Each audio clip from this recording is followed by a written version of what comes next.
şakalar. Ha? Xeyirli olsun. Eşitin evinizi təmir elətdirirsiniz, laklatmışsınız, dünəndə Abbas gildə qalmışsınız. İstəyirsiniz bu gün də bizdə qalın. Yox, gedirsiniz, səfər salamat, ya Allah.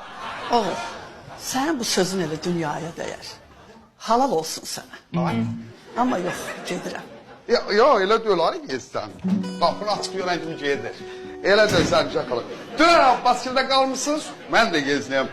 Bu gün də mənim evimdə istəyirəm qalasınız. Ona görə də xahiş edirəm, israr edirəm mənim evimdə. Siz bu evdə qalmasın, nə oldu, bu evin dəyəri nə oldu? Yox, xahiş edirəm, qalın.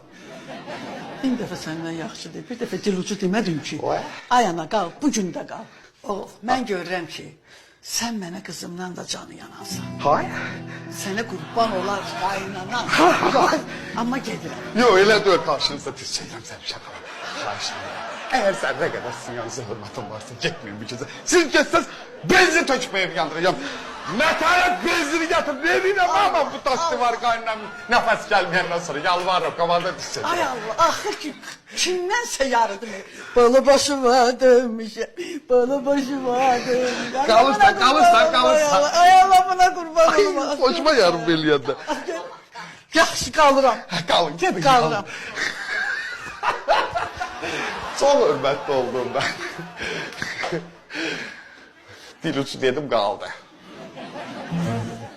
Ay dizin yere koysan. Ay sen şakalar. Kimse git lan. Ayağına.